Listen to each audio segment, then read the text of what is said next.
যে একজন দেশের প্রধানমন্ত্রী যে তথ্য গোপন করতে পারে, মিথ্যা হলফনামা দিতে পারে, এটা তার কাছে বিশ্বাসযোগ্য হয় নাই।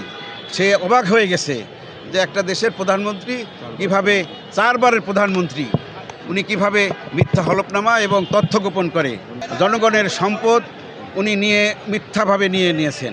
মোবাইল রাজুক এবং গণপূর্ত মন্ত্রণালয়ের বিষয়েও কিছু অবজারভেশন দিয়েছে তাদের আইন পরিবর্তনের জন্য, এবং তাদের যে এক্সিস্টিং কিছু আইন আছে ওটা পরিবর্তন এবং আরও কিছু নতুন আইন অ্যাডপ্ট করার জন্য কিছু পর্যবেক্ষণ দিয়েছে।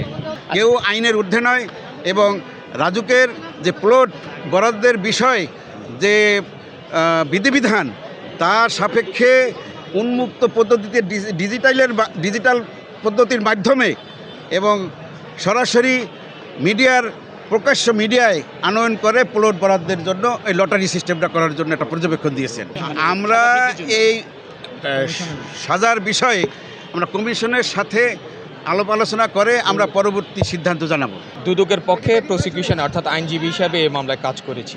সেক্ষেত্রে দুদক হলো এই মামলার একটি পক্ষ, আর আসামি পক্ষ যারা রয়েছেন সেটা তো জানেনই। সেক্ষেত্রে রায় সম্পর্কে আমরা দুর্নীতি দমন কমিশনকে অবহিত করব। সে রায়ে দুর্নীতি দমন কমিশন সন্তুষ্ট কি সংক্ষুব্ধ সিদ্ধান্ত ওনারা নেবেন, এবং সেটার উপর বেসিস করে পরবর্তীতে এই রায়ের বিরুদ্ধে ওনারা দুদক কমিশন উচ্চ আদালতে যাবেন কি না সেটা শুধুমাত্র সিদ্ধান্ত নেওয়ার একমাত্র ক্ষমতা হয়েছে দুর্নীতি দমন কমিশনের। সেক্ষেত্রে পাবলিক প্রসিকিউটর হিসাবে এটা সিদ্ধান্ত আমাদের নেওয়ার কোনো সুযোগ নেই, বা আপনাদেরকেও জানানোর কোনো সুযোগ নেই।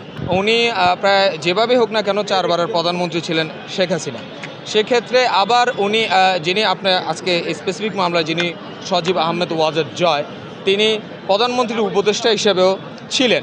সেক্ষেত্রে তিনি একটা দেশের প্রধানমন্ত্রীর ছেলে হিসাবে রায়ের ভিতরে কিন্তু বিজ্ঞ আদালত কিন্তু স্পেসিফিকলি একটা ওয়ার্ড, আমাদের যিনি মাননীয় বিচারক ছিলেন আবদুল্লাহ আল মামুন, তিনি স্পেসিফিকলি একটি ওয়ার্ড উল্লেখ করেছেন যে গ্রিডি আই, অর্থাৎ এই যে আপনার জনসাধারণের সম্পত্তির উপর রাষ্ট্রের সর্বোচ্চ পর্যায়ের ব্যক্তি হয়েও ওনারা যে আপনার একটা গ্রিডি আয় তাকিয়ে যে আপনারা যে এটা যে আত্মসাৎ করার জন্য বা অবৈধ উপায়ে দুর্নীতির মাধ্যমে ওনারা এটা গ্রহণ করার চেষ্টা করেছেন, সেটাকে উনি অত্যন্ত আশ্চর্য হয়েছেন এবং এটাকে ডিসকারেজ করেছেন। এবং ভবিষ্যতে যারা রাষ্ট্র পরিচালনায় থাকবেন অথবা যারা সরকারি কর্মকর্তা রয়েছেন অথবা এই ধরনের সুযোগ নেওয়ার যাদের আসলে সুযোগ রয়েছে তাদের জন্য এই রায়টা দৃষ্টান্ত হিসাবে আপনার রেখেছে।